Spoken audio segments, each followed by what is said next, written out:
made 2 videos that got us up through step 11. We've got the fretboards glued on to the necks.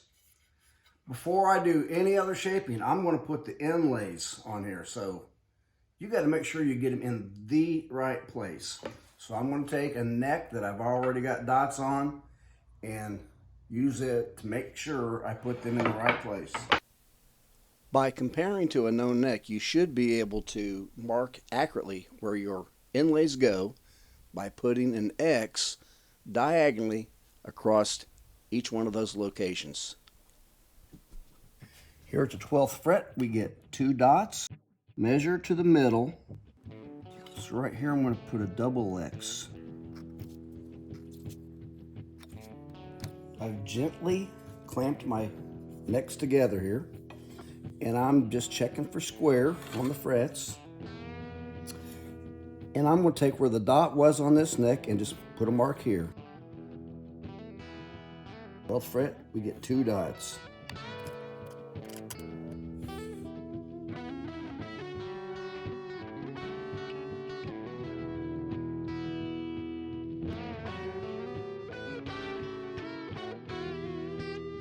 Okay, I've checked and double checked, and I've even put tape so that I don't make a mistake.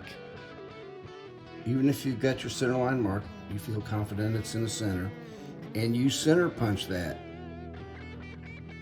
I still don't like to leave that to chance. This is the same jig I used to make the truss rod slot down the middle of my neck. I'm going to use it to help me center all my dot inlays. Just like before, I'm going to use the block that has the center mark. I'm going to line it up, tighten that up, come to the other end, do the same thing. The drill press has an adjustable fence fastened on one end. I'm going to find the center of my fretboard with this bit. I'm going to bring the fence right up against this and then clamp it down.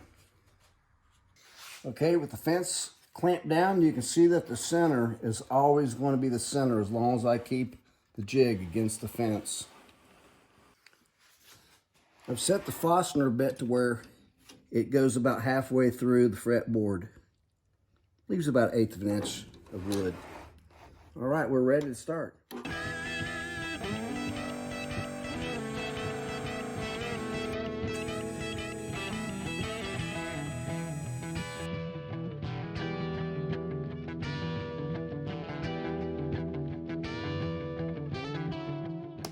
Fret mark.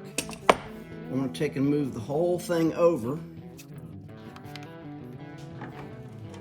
Clamp down the fence.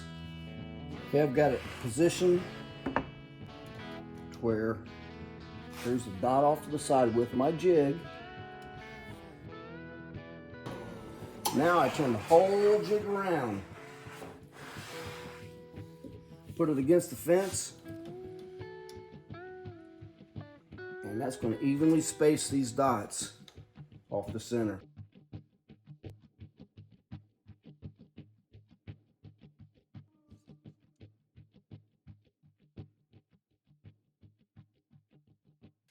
I like doing the fret markers on the side of the neck while there's still a flat surface. In this case, it's flat on both sides, so I can run it this way or this way. I've added an upright to my fence for this to have a good surface to hold on to. I'll find the location where I want the dots to be, and I'll lock my fence down right there. All right, now all these should come out straight in a line then. And because thinner drill bits can have a tendency to walk around on you, I'm going to first center punch it. Made a center punch.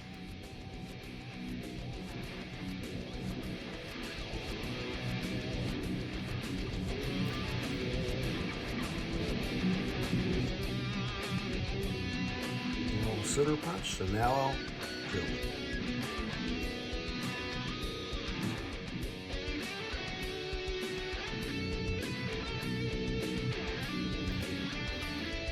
For the dot inlays, I'm going to use this plastic. It's 5/64 in diameter, fits really nice into this hole. I'm going to glue it in with super glue. Bought a whole bag of it on Amazon in black and white.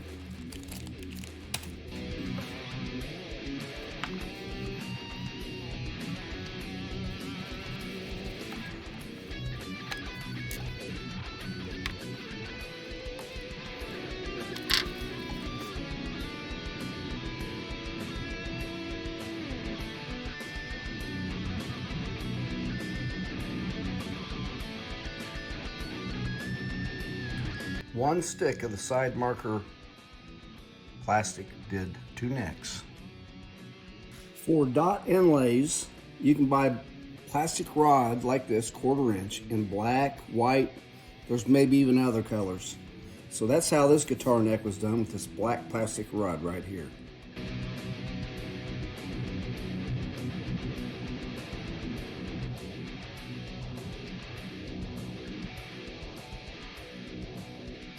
Now, if you've got a plug cutter like this, you can make 1/4 inch plugs out of almost anything. Okay, this is a scrap piece of maple. I'm going to cut some out of that.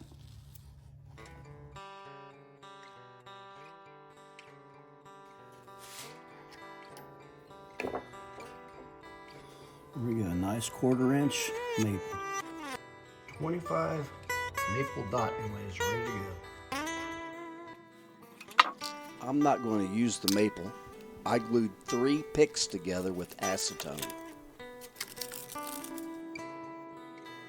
And I'm going to make plugs out of that.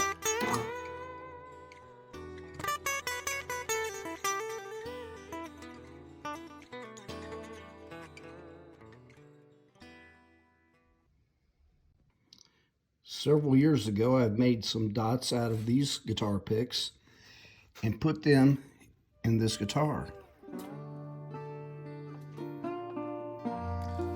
For the dot inlays, I'm simply going to put some super glue in the hole and tap it in.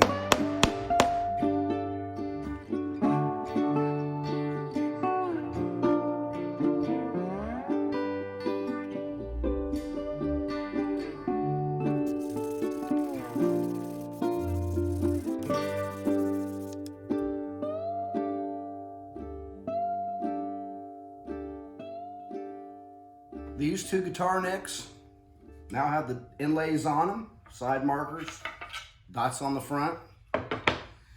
Now we're ready to put the radius on the front and shape the back.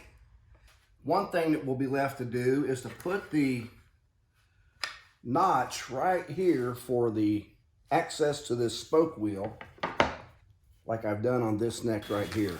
Like, subscribe, and share with your friends. Marvelous.